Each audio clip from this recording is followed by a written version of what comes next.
Coucou, comme je te l'ai dit dans la précédente vidéo, je suis allé dans une grotte, m'isoler. Minimum 24 heures, maximum 3 jours. C'était une grotte templière. Son histoire, sa mythologie d'initiation, parce qu'ils initiaient des templiers là-bas dedans, m'a été expliquée par ceux qui m'ont montré la grotte. Je les salue d'ailleurs, ils se reconnaîtront. J'ai accompli un petit rêve qui m'habitait depuis longtemps. Rester seul à méditer dans une caverne noire, sans moyen de communication, sans distraction mentale, sans livre, et quasiment sans lumière, et la plupart du temps sans lumière. Cette caverne, je ne l'ai pas choisie par hasard. Elle est sèche et relativement spacieuse. Et elle fut, de nombreux siècles auparavant, un lieu utilisé par les Templiers pour leur rite initiatique. L'ouverture, particulièrement difficile à trouver, se trouve aux 2/3 d'une colline dominant l'entrée d'une vallée.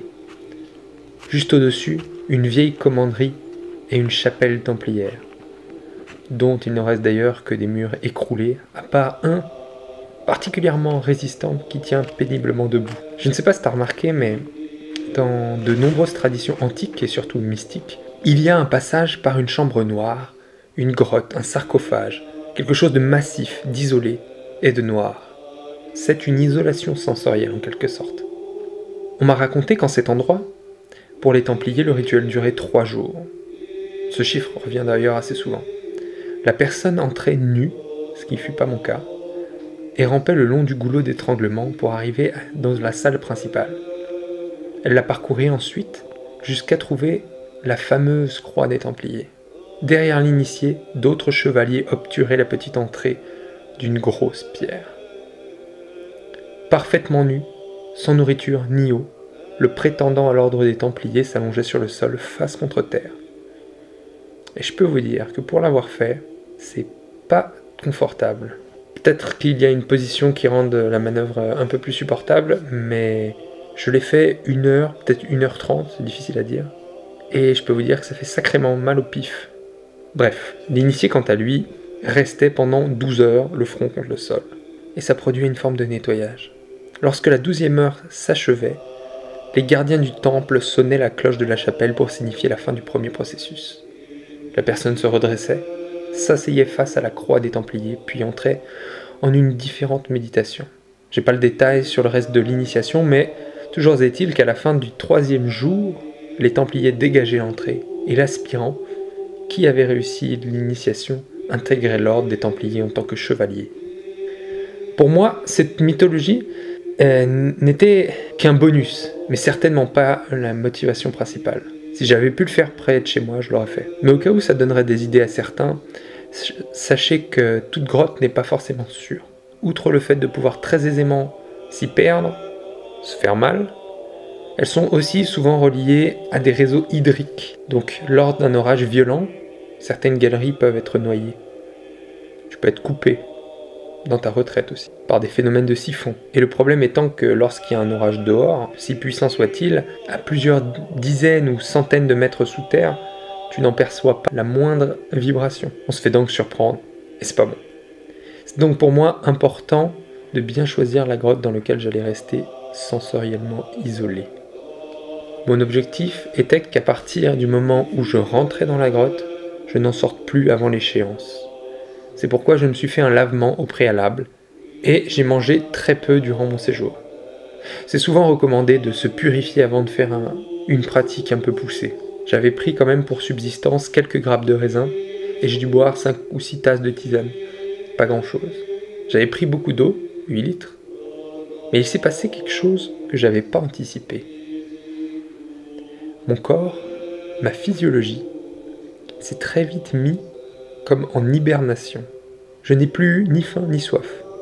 Et une deuxième chose que je n'avais pas anticipée, et qui m'a d'ailleurs coûté très cher, c'est qu'à l'extérieur il faisait 34-35 degrés, et le corps était habitué à cette température, mais ici la température était parfaitement stabilisée à 14 degrés dans une atmosphère très humide.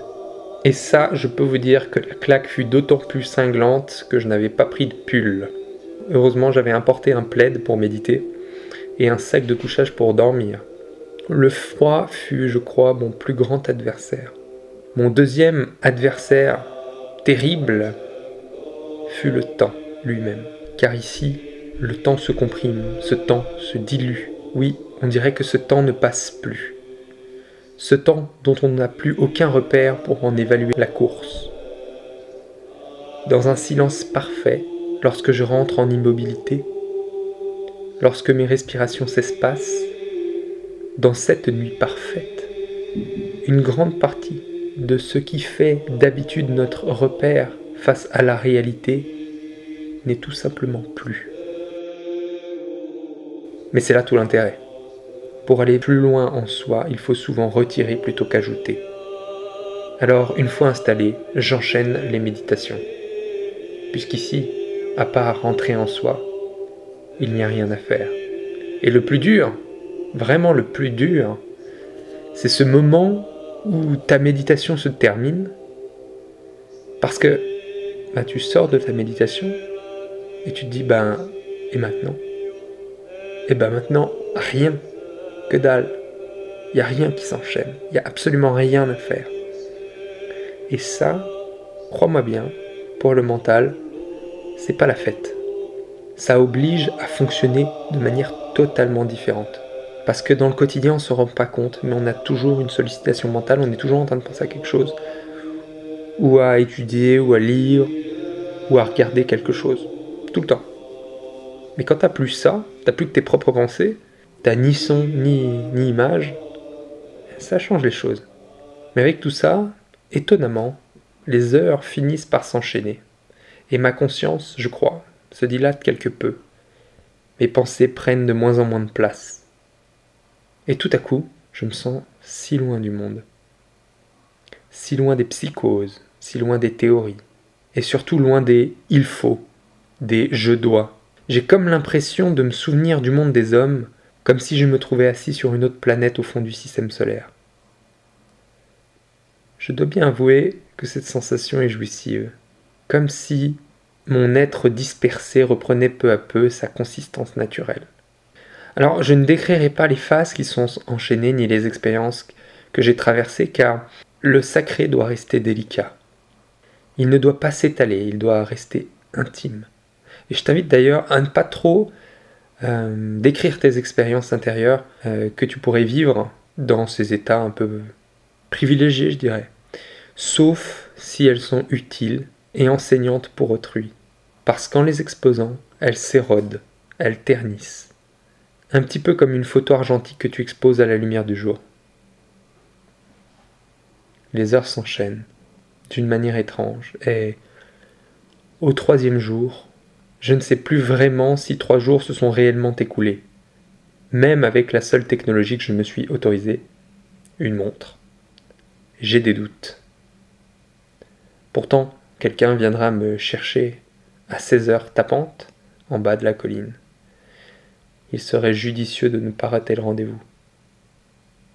Parce que je n'ai absolument aucun moyen de communication. Ça faisait aussi partie du deal. On est toujours avec des filets de sécurité, des téléphones. C'est bien de se dépouiller de tout ça. Pour se rendre compte que finalement on arrive bien à vivre et le pire des malheurs ne nous arrive pas.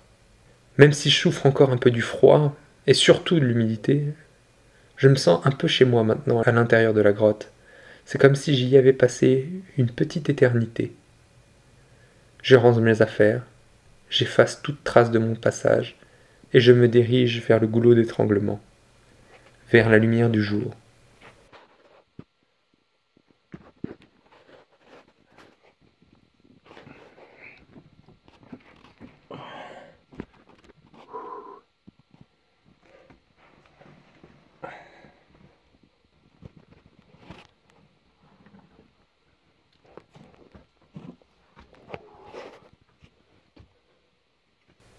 Cette lumière qui parvient à l'intérieur de la première salle, donc pas directement vers l'extérieur, elle est déjà difficilement supportable. Et puis je me demande quel est ce vacarme constant. Le vent dans les feuilles de chêne sec. Qu'est-ce que ça peut faire du bruit? Après quelques minutes d'acclimatation visuelle, je sors au grand jour.